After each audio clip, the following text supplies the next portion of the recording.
తాకట్లో ఉన్న మీ బంగారాన్ని విడిపించి ఆ రోజు ఆన్లైన్ రేటుకి కొంటాం. Sharma gold company.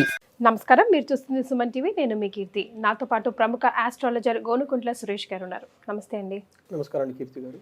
సురేష్ గారు, జనవరి మంత్లో 2025 new bright year for every one కదా.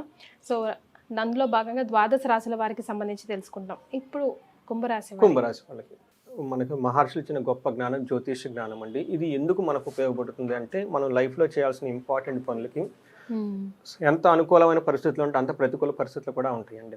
అయితే ఈ ప్రతికూల పరిస్థితులు ఎప్పుడు ఎలా మనకు ఉంటాయి అనేది జ్యోతిష శాస్త్ర జ్ఞానం మనం తెలుసుకొని తదను కూడా మనం చక్కగా ప్లాన్ చేసుకోవాలన్నమాట. అయితే మనిషి చేసే పనులు ధర్మార్థ కామ మోక్షాలు ఎలాంటి వాళ్ళైనా సరే భూమి మీద ఎక్కిన తర్వాత లాస్ట్ వరకు చేయాల్సిన పనులు ఈ 4 ఉంటాయండి. మనకు గృహస్థ ఆశ్రమం దగ్గర నుంచి, సన్యాసాశ్రమం దగ్గర నుంచి, లేదంటే వనప్రస్థాశ్రమం, లేదంటే మనకి బ్రహ్మచార్యం 4 రకాల వర్ణాశ్రమాలు చెప్తారనమాట. ప్రతి ఒక్కళ్ళు కూడాను ఎవరైనా సరే ఫైనల్గా ఈ ధర్మార్థ కామ మోక్షాలే చేయాలన్నమాట. దీనికి పురుష అర్థం అంటే ఒక పురుషుడు సాధించాల్సిన సంపదలు అంటారు అనమాట. అర్థం అంటే అనమాట సంపదలు.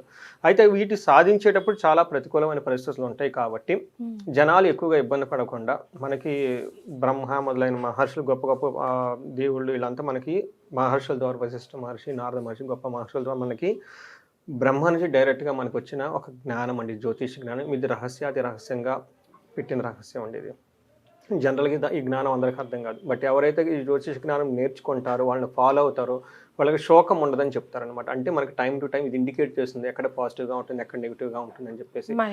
సో ఇది మనకి ఏమంటారండి, మనకి ఆది శంకరాచార్యులు తన స్క్రిప్చర్స్లో ప్రతిసారి చెప్తూ ఉంటాడు. ఏమంటే మనిషికి 2 ఉండాలి, వైరాగ్యము, రెండోది వివేకం ఉండాలి. సో ఎప్పుడు ఏ పని ఎలా చేయాలి తెలుసుకొని తదనుగుణంగా చేయటమే ఇంపార్టెంట్. అలానే వైరాగ్యం అంటే ప్రతి పని మనం చేయటం కాదు, మనకి కొన్ని నచ్చని పనులు లేదంటే మనకి హాని కలిగించే కొన్ని పనులు వదిలేయటం కూడా నేర్చుకోవాలని చెప్పేసి చెప్తుంటారు. ఎవరైతే ఇలా ఉంటారో ఏమవుతుందంటే వాళ్ళకి లైఫ్ అనేది ఎఫర్ట్లెస్ జర్నీ, బ్లిస్ఫుల్గా ఆనందమయంగా ఉంటుందని చేసి చెప్తూ ఉంటాను అనమాట. ఈ విధంగా మనకి జ్యోతిష శాస్త్రం ఎంతో ఉపయోగపడుతూ ఉంటుంది అనమాట. కుంభరాశి వాళ్ళకి మిక్స్డ్గా ఉందని మనం చెప్పుకోవాలండి. ఒక రకంగా చెప్పుకోవాలంటే 60 to 70% పాజిటివ్గా ఉందని చెప్పుకోవాలి. వీళ్ళు ఏలినాటి నుంచి ఇబ్బంది పడుతూ ఉన్నారు. ఒక సంతోషకరమైన వార్త ఏంటంటే మార్చితో అది పోతూ ఉంది. ఇంకా లాస్ట్ కపుల్ ఆఫ్ మంత్స్ ఉన్నాయి అనమాట. వాళ్ళకి ఏమంటారంటే ఉధృతి తగ్గటానికి అక్కడ నుంచి బాగుంటుంది. అందులోనూ వాళ్ళకి ఆ యొక్క వెళ్ళే ముందు కూడా శని మంచి చేసి వెళ్తారు అని అంటారు కదండి. అన్ని రాశులకు వీళ్ళకి 100% వెళ్ళట్లేదండి. శనిలో 3 అంటే రైజింగ్, పీక్ అని చెప్పేసి ఫాలింగ్ అని 3 స్టేజ్లు ఉంటాయి అనమాట. అంటే ఎంటర్ అయ్యే స్టేజ్, తల మీద ఉండే స్టేజ్, వదిలిపెట్టి వెళ్ళిపోయే స్టేజ్ 2.5 ఉంటుంది. వీళ్ళకి తల మీద నుంచి వెళ్ళిపోతున్నాడండి. అంటే మన అంటే ఏమి తల మీదే శని కొట్టుకొని కూర్చున్నారు, ఏ పని చేసినా కదవట్లేదు అంటూ ఉంటారు అనమాట. ఆ స్టేజ్ నుంచి బయటకు వచ్చేస్తున్నారు. శని దగ్గరే ఉంటాడు, అంటే అదే రూమ్ లో అక్కడ కూర్చొని ఉంటాడు. కాదు అంత ఇబ్బంది ఉండదు, ఎదురు అలా కూర్చోకుండా అలా పక్కన కూర్చొని మళ్ళీ ఏదైనా ప్రాబ్లం జరిగితే మళ్ళీ వచ్చి ఇబ్బంది పడతాడు. బట్ ఓవరాల్ గా హ్యాపీ టైం అండి వాళ్ళకి. కొంచెం ఇంకా మే తర్వాత ఇంకా వీళ్ళకి చాలా బాగుంటుంది. సో అదేదంటారంటే మనకి శుభంగా స్టార్ట్ చేస్తే బాగుంటుంది అన్నట్లు వాళ్ళకి ఈ జనవరి మాసం నుంచే కొంచెం తేడా తెలుస్తుంది వాళ్ళకి. స్లోగా ఒక పాజిటివ్ డైరెక్షన్ లో మూవ్మెంట్ వస్తూ ఉంటుంది వాళ్ళకి అనమాట. మనం క్లియర్ గా కనుక చూసుకుంటేనండి, కుంభరాశి వాళ్ళకి ధనిష్ట 3-4 పాదాలు, శతభిషం 1-2-3-4 పాదాలు, పూర్వభద్ర 1-2-3 పాదాలు అంతా మనకి కుంభరాశిలో ఉంటారు. పేరు బలం కనుక ఎవరైనా కనుక చూసుకుంటే గు, గే, గో, సా, సి, సు, సే, సో, త ఈ అక్షరాలు మోరార్ల సిదేవ్ సౌండ్తో ఉన్న పేర్లంతా మనకి కుంభరాశి అని చెప్పుకోవాలి. మన గ్రహస్థితి కనుక చూసుకుంటే మకర రాశిలోకి అంటే 12 రాశిలోకి జనవరి 14 ఎంటర్ అవుతున్నారండి. బుధుడు వీళ్ళకి సంచారం ధనుసు రాశిలో జనవరి 4 నుంచి, శుక్రుడు కుంభరాశిలో 20 అంటే ఉన్న రాశిలోనే ఉన్నారండి 28 నుంచి. తర్వాత కుజుడు వచ్చేటప్పటికి వీళ్ళకి మిథున రాశిలోకి జనవరి 21 నుంచి ప్రవేశిస్తూ ఉన్నారండి. ఈ స్థితిని బట్టి మనం కనుక చూసుకుంటే మనకి సూక్ష్మ గోచారం, లఘు గోచారం అన్న కాన్సెప్ట్ కనుక చూసుకుంటే వెరీ బ్రీఫ్గా మనం ముందుగానే ఫ్యూ వర్డ్స్లో చెప్పుకోవచ్చు అనమాట. దీనికి మహర్షులు ఎలా చెప్తారంటే సూర్యుడు మారక ముందు, మారిన తర్వాత కనుక చూసుకుంటే ఫస్ట్ సూర్యుడు 14వ తారీఖు మకర రాశిలోకి మారక ముందు వీళ్ళకి విత్త లాభం, సంపద, శేష సౌఖ్యం, అర్ధ ప్రాప్తి అన్నీ చాలా పాజిటివ్గా ఉంటుంది. ఫస్ట్ 15 days అనుకోవాలి. ఏ విధంగా తర్వాత ధనం ప్రకారం చాలా బాగుంటుంది, సంపదలన్నీ వచ్చేస్తుంటే ధనంతో పాటు ఇంకా వేరే యోగ్యతలన్నీ కలిగి వచ్చేస్తుంటే ఓవరాల్గా హ్యాపీనెస్గా ఉంటుంది. విపరీతంగా ధనం కూడా వచ్చే అవకాశం ఎక్కువగా ఉంది. ఇది వీళ్ళకి జనవరి 14 వరకు ఉంటుంది. ఇది ఒక మంచి టైం అని మనం అనుకోవాలండి వీళ్ళకి. తర్వాత వీళ్ళకి కూడాను జనవరి 26 కూడాను కుజుడు వీళ్ళకి బాగా యోగ్యతనిచ్చి ధనాన్ని తీసుకొస్తున్నారండి. తర్వాత బుధుడు 11th హౌస్లో ఉండి హెల్త్ పరంగా చాలా చాలా స్ట్రాంగ్గా ఉంటుంది. అఖిల విషయ భోగం, అన్ని విషయాల్ని చాలా చక్కగా ఎంజాయ్ చేస్తారు. సో మీకు ఇందాక చెప్పినట్టుగా ఈ జనవరి మంత్ అనేది ఆ శుభ గడియలు, ఆ శుభం వచ్చే సెన్స్ ఇక్కడ నుంచి స్టార్ట్ అవుతుంది. మార్చ్లో స్టార్ట్ అవుతుంది. మార్చ్లో చాలా రిలీఫ్ వస్తుంది. ఆ తర్వాత మే నుంచి ఇంకా బాగా ఏమవుతున్న డేస్ కలిసే ఉంది, వీళ్ళకి చాలా చక్కగా కలిసి వచ్చే అవకాశం ఎక్కువగా ఉంది. అది ఈ మంత్ నుంచి స్టార్ట్ అవుతుంది. ఓకే. సో మనం వీళ్ళకి కనుక చూసుకున్నాం అనుకోండి, 12th హౌస్లో వీళ్ళకి అంటే ఫస్ట్ జనవరి 15th వరకు చాలా బాగుంటుంది. మధ్యలో ఒక 10 days మాత్రం కొంచెం టఫ్గా ఉంటుంది. ఈ టైంలో స్వస్థాన నాశనం, శైవ బంధు రోగ ధనం వ్యయం అని చెబుతుంటారు. ధనం ఖర్చు ఎక్కువగా ఉంటుంది. బంధువులకి ఎవరికైనా సరే రోగాలు వచ్చే అవకాశం ఎక్కువగా ఉంది. తర్వాత ప్రమోషన్స్, హెల్త్ కాంప్లికేషన్స్ వల్ల వర్క్లో కూడా కొంచెం ప్రెషర్ వచ్చే అవకాశం ఎక్కువగా ఉంటుంది. ప్రాణ పర్యంత ఓకే, రవి వ్యయస్థాన గతి అని చెప్తుంది. కొన్ని సందర్భాల్లో ప్రాణం పోయే అంత ఇబ్బందులుగా వచ్చే అవకాశం కూడా ఎక్కువగా ఉంటుంది. ఇది కూడాను మకర రాశిలోకి అంటే 14th నుంచి 24th వరకు, ఈ కుంభరాశి వరకు ఈ 10 days కొంచెం కేర్ఫుల్గా ఉండాలి. సో పర్టికులర్గా హెల్త్ రిలేటెడ్ కాంప్లికేషన్స్ వచ్చే అవకాశం ఎక్కువగా ఉంది. అయితే రవి ఇబ్బంది పెడుతున్న కుజుడు శుక్రుడు బాగా యోగ్యతనిస్తున్నారు. సో వీళ్ళకి చూసారనుకోండి, మనకి కుజుడు 6th హౌస్లో ఉండటం వల్ల ఏమవుతుందంటే వస్త్రలాభో ధాన్యలాభో ధనలాభో యశోస్తదా అని చెప్తారంట. కీర్తి ప్రతిష్టలు, ధనలాభము, ధాన్యలాభము, వస్త్రం వచ్చే అవకాశం ఎక్కువగా ఉంది. మనోల్లాసో, మనసంతా చాలా చక్కగా ఉల్లాసంగా ఉంటుంది. ధర్మసిద్ధి, చక్కగా మంచి ఉద్దేశంతో ఏదైనా పని చేస్తే ఆ పనిలో వీళ్ళకి సక్సెస్ వస్తుంది. సో కుజుడు వీళ్ళకి బాగా చక్కగా హెల్ప్ చేస్తున్నాడని మనం చెప్పుకోవాలన్నమాట. కుజుడు 1st హౌస్ 9th హౌస్లో కూడా కొంచెము ఇబ్బందులు పెట్టే సిచ్యువేషన్ చేస్తూ ఉంటారు. కాబట్టి బేసికల్గా వీళ్ళు ఏ విషయంలో కేర్ఫుల్గా ఉండాలంటే హెల్త్ విషయంలో కొంచెం కేర్ఫుల్గా ఉండటం చాలా ఇంపార్టెంట్. కుజుడు 1st హౌస్లో చూడటం వల్ల ఏమవుతుందంటేనండి, బంధువులతో గొడవలు, రాక్షస పీడలు, పనులు కాకపోవటం అని చెప్తుంటారు. ఏదో ఒక విధంగా తెలియకుండా వీళ్ళకి మనసులో శారీరకంగా బాధలు పడే అవకాశం ఎక్కువగా ఉంటుంది. అయితే వీళ్ళకి శుక్రుడు 1st హౌస్లో ఉండటం వల్ల చాలా చాలా చక్కగా యోగ్యతను ఇస్తారని చెప్పుకోవాలన్నమాట. పర్టికులర్గా వాళ్ళకి లుక్ అంతా చాలా బాగుంటుంది, డిగ్నిటీగా ఉంటారు. తర్వాత మనసంతా ఉల్లాసంగా ఉత్సాహభరితంగా ఉంటుంది. అంతేకాకుండా వీళ్ళు ఒక హ్యాపీ మూమెంట్స్ చేయడానికి ఒక సందర్భాలు కూడా చాలా ఎక్కువగా ఉంటాయి. పర్టికులర్గా ఆఫీస్లో కానివ్వండి, లేదంటే మనకి వాళ్ళు చేసే పనుల దగ్గర విషయాల్లో లేడీస్కి అయితే జెంట్స్ నుంచి చాలా మంచి సపోర్ట్ అయితే వచ్చేస్తుంది. అలానే మనకి జెంట్స్ కానీ అయితే లేడీస్ నుంచి చాలా బాగా సపోర్ట్ వచ్చేస్తుంది.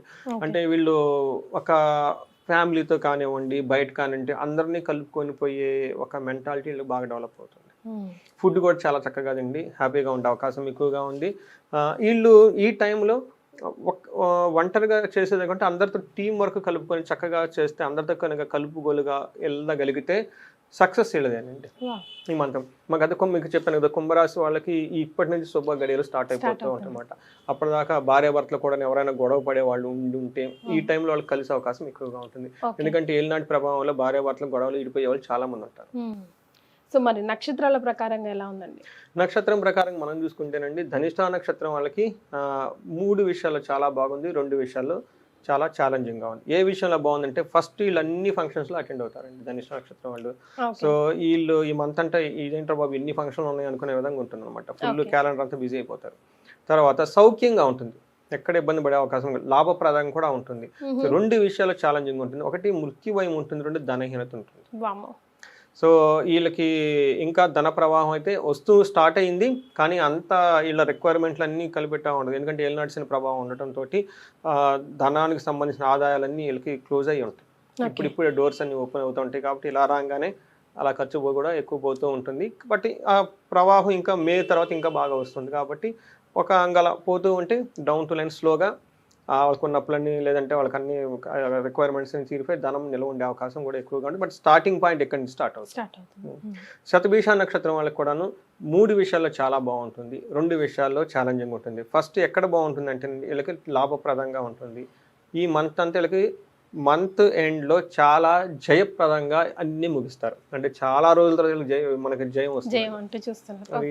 వెళ్ళవలసింది కదండి. చాలా కుంభరాశి వాళ్ళు చాలా ఇబ్బంది పడుతుంటారు. నాకు ఫోన్లో వచ్చే కాల్స్లో అట్లీస్ట్ అవుట్ ఆఫ్ 10 2 కాల్స్ ఇలాగే ఉంటాయి. ఓకే. ఈ ఇందులో వాళ్ళకి వాళ్ళు ధనిష్ట కానీ శతభిష కానీ పూర్వాషాఢ కానీ పూర్వభద్ర కానీ ఈ నక్షత్రం వాళ్ళు ప్రాబ్లమ్స్ చెప్పంగానే మీరు చెప్పేయగలుగుతారు కదండి, ఇది మీది రాశి ఈ రాశి ఈ నక్షత్రం అనగానే ఇంకా వీళ్ళ దగ్గర నుంచి ఎలాంటి కష్టం నాశ వచ్చిందో నేను కూడా కొంచెం వాళ్ళకి సింక్ అయిపోయి ఉంటాను అనమాట. అంటే అప్పటిదాకా నేను కూడా ఇని ఉంటాను కదండి, దేవుడా వీళ్ళే వచ్చేసారా, వాళ్ళకి ఇంకెన్ని ప్రాబ్లమ్స్ ఉందో ఎలా అంటే నేనే నాలని చెప్పేసి వాళ్ళు కూడాను కొంతమంది ఏమవుతారంటే బరస్ట్ అయిపోతారండి, ఎమోషన్ అయిపోతారు. ఎందుకంటే కొంతమంది చెప్పుకోలేరండి బాధలు. ఎప్పుడైతే ఒక ఆస్ట్రాలజర్గా వాళ్ళ మనసులో ఏముంది ఎలాంటి ఫీల్ పడుతున్నాను మనం వాళ్ళకి కొంచెం సింపతిక్గా అది ఫ్యాక్ట్ చెప్తే ఇంకా వాళ్ళు ఎమోషన్ అయిపోతారు. ఎమోషన్ అయిపోయి ఫోన్ కట్ చేయరు. కొంతమంది 45 నిమిషాలు గంటన్నర మాట్లాడిస్తూ ఉంటారు అనమాట. వాళ్ళకు అంటే మనం వాళ్ళ కోర్ని టచ్ చేస్తాం కాబట్టి అండి. సో జ్యోతిష్ శాస్త్రం ఉన్న గొప్పతనం ఇదేనండి. సో మనం శతభిష నక్షత్రం వాళ్ళు మొహమాటం కొద్ది ఎంత చెప్తే మీరు ఇంకా లోతుకెళ్ళి మొత్తం చెప్పేస్తారు కాబట్టి వామ్మో మా గురుగారికి మన గురించి అంతా తెలిసిపోయిందని ఓపెన్ అప్ అయ్యే ఛాన్స్. ఇది ఈ శాస్త్రం ఉన్న గొప్పతనం అదేనండి. ఎదుటి వాళ్ళు చెప్పనవసరం లేదండి, మనమే వాళ్ళ గురించి చెప్పేస్తాం. ఏమండి మా శ్రావణ నక్షత్రం అనగానే ఒక ఫీలింగ్ వచ్చేస్తుంది. ఏమండి మా ఆశ్లేష నక్షత్రం అనగానే అర్ధాశ్రమంతో బాధపడుతూ ఉంటారు. ఇలా రకరకాలు పడుతూ ఉంటారు అనమాట. కొంతమంది మనకి మీనరాశి లేదంటే మనకి మేషరాశి అనుకోండి, ఇప్పుడు దాకా శని బాగా సపోర్ట్ ఇచ్చారు, బాగా స్ట్రాంగ్గా ఉన్నారు. ఇలా ఆ రాశి ఆ నక్షత్రం చెప్పగానే చాలా విషయాలు మీరు సెన్స్ అయిపోతుంటారు అనమాట ఇమీడియట్లీగా. ఫస్ట్ 30 సెకండ్ హారోస్కోప్ చూడంగానే మాకు సెన్స్ అర్థమైపోతుందండి, ఓ వీళ్ళు ఇవి వస్తున్నారు. అయితే వాటికి సపోర్టింగ్గా మేము ఇంకొంచెం డీప్గా చూస్తాం, యోగాలు ఎలా ఉన్నాయి ఏంటి, దశ బాగుంది, దశ బాగుండి 50-50 సపోర్ట్ అవుతుంది. దశ బాగలేదు ఇది బాగలేదంటే ఇంకా వాళ్ళు కోలుకోవడానికి కష్టం అన్నట్టుంటారు. సో ఇది మనకి శతభిష నక్షత్రం వాళ్ళకి కూడాను చాలా ఇబ్బందులు పడుతూ ఉన్న నక్షత్రం అది. సో వీళ్ళకి 3 విషయాలు చాలా బాగుంటుంది, 3 విషయాలు ఛాలెంజింగ్గా ఉంటుంది. ఎక్కడ బాగుంటుంది అంటే అన్ని ఫంక్షన్స్ అటెండ్ అవుతారు, సౌఖ్యంగా ఉంటారు. ఈ మంత్ జయప్రదంగా వీళ్ళకి కూడా ఉంటుంది, లాభప్రదంగా కూడా ఉంటుంది. ఛాలెంజెస్ ఎక్కడ ఉంటుందంటే ధనహీనత, పరవాసము, ఉన్న ప్లేస్ని వదిలి వేరే ప్లేస్లకు వెళ్ళే అవకాశం వీళ్ళకి ఎక్కువగా ఉంటుంది. లేదంటే కొంతమంది ఫారిన్ వెళ్ళాలనుకున్న వాళ్ళు కూడా ఇది ఒక మంచి హ్యాపీ న్యూస్ అని మనం చెప్పుకోవాలి. తర్వాత వీళ్ళకి మృత్యు భయం ఉంటుందండి. మన శతభిష నక్షత్రం వాళ్ళకి కనుక మనం గమనించుకుంటే లాస్ట్ వీక్లో నుంచి ఫిబ్రవరి 1st వీక్ వరకు ఈ 15 డేస్లో వీళ్ళకి మృత్యు భయం ఉంటుందంటే, అంటే మృత్యు భయం అంటే చనిపోతామని కాదండి, వాళ్ళు బాగా ఇష్టపడి చేస్తున్న ఒక పని కానివ్వండి, ఒక ప్రాజెక్ట్ కానివ్వండి, ఇదే నా ప్రాణం అన్నట్లు ఏదో కంపెనీ కాదండి ఒక ప్రాజెక్ట్ ఏదైనా చేస్తూ ఉంటే దాంట్లో అనుకున్నంత లాభాలు రాకపోవటం, మోస్ట్లీ డిసప్పాయింట్, కొన్నిసార్లు వైండప్ చేసి వెళ్ళిపోవాల్సిన పరిస్థితి కూడా వచ్చేస్తుంది. కొన్నిసార్లు అక్కడ వదిలిపెట్టి ఆ ప్లేస్ వదిలిపెట్టి పోవాల్సిన సిచ్యువేషన్ కూడా ఎక్కువ వచ్చేస్తుంది. మరి ఇంత కష్టంలో నుంచి బయటికి తీయడానికి రెమెడీస్ ఏమైనా ఉన్నాయా? రెమెడీస్ ఉన్నాయండి. దానికి ముందు కొంచెం పూర్వభద్ర కనుక చూసుకుంటే వీళ్ళకి లాభాలు వచ్చే అవకాశం ఎక్కువగా ఉంది, జయం వచ్చే అవకాశం ఎక్కువగా ఉంది, సౌఖ్యంగా ఉంటారు, చక్కగా పార్టీలు ఫంక్షన్లు అటెండ్ అవుతుంటారు. వీళ్ళకి ఫారిన్ వెళ్ళాలి అనుకున్న వాళ్ళకి చాలా చక్కగా హ్యాపీగా ఉంటుంది. అయితే మనకి ఈ నక్షత్రం వాళ్ళకి హెల్త్ కాంప్లికేషన్స్ వచ్చే అవకాశం ఎక్కువగా ఉంది, అనుకున్న పని కాకుండా కార్యభంగం అయ్యే అవకాశం కూడా ఎక్కువగా ఉంది. బట్ బాగా కేర్ఫుల్గా ఉండవలసిన వాళ్ళు శతభిష నక్షత్రం వాళ్ళు అండి. శతభిష నక్షత్రం వాళ్ళు మనం వీళ్ళకి లత్తల లాంటి ఏమీ లేదండి. ఇవి పరిహారాలు చేసుకుంటే చక్కగా బాగుంటుందండి. సో మరి ఎలాంటి పరిహారాలు సూచిస్తారు? సో మృత్యు భయం ఎవరికైతే ఉందండి వాళ్ళకి అమృత మృత్యుంజయ పాశుపత హోమం చేయించుకుంటే చాలా బాగుంటుంది. లేదంటే మృత్యుంజయ మంత్రాన్ని జపం చేసుకున్న చాలా బాగుంటుంది. అట్లీస్ట్ అమావాస్య రోజు కానివ్వండి, సోమవారం కానివ్వండి, శివునికి ఒక్కసారి రుద్రాభిషేకం చేయించుకుంటే చాలా ధైర్యంగా ఉంటుందండి. ఇంకా మేము అండి పర్లేదండి కొంచెం బాగా సీరియస్గా ప్రాబ్లమ్స్ ఉన్నాయి, పర్లేదండి మేము ఏమన్నా కనుక హోమాలు లాంటి చేయించుకుంటామని కనుక అనుకుంటే వీళ్ళకి మన్యు పాశుపత హోమం కనుక చేయించుకుంటే ఈ మన్యు శనికి చాలా రిలేషన్షిప్ ఉంటుందండి. సో ఇలాంటి వాటి నుంచి ఇమ్మీడియట్గా వాళ్ళ కష్టాల నుంచి బయటపడే అవకాశం చాలా ఎక్కువగా ఉంది. ఇంకా ఎవరైనా హెల్త్ సీరియస్గా కనుక ఉంటే వాళ్ళకి ఆయుష సూక్తం పారాయణం చేయించుకున్నా కానీ చాలా బాగుంటుంది. బట్ అందరూ చక్కగా చేయించుకోగలిగేది అంటే కొంతమంది మనకి విలేజెస్లో ఉంటారు, వాళ్ళకి యాక్సెస్ ఉండదు చేయించుకోవాలన్నా కానీ, అలాంటి వాళ్ళైతే చక్కగా రుద్రాభిషేకం కనుక చేయించుకోగలిగితే అమావాస్య రోజు కానివ్వండి, సోమవారం కానివ్వండి చాలా రిలీఫ్ వచ్చేస్తుందండి. నేను ఈ రెమెడీ చెప్పిన 1 వీక్ 10 డేస్ నాకు ఫోన్ చేసిన వాళ్ళు చాలా మంది ఉన్నారు. అలా కనుక చేసుకోగలిగితే చాలా బాగుంటుంది. మృత్యుంజయ మంత్రం చక్కగా చేయించుకున్నా కానీ వాళ్ళు దాని నుంచి ఆ మృత్యు భయం నుంచి బయటపడిపోతారు. Right, thank you so much. Thank you అండి.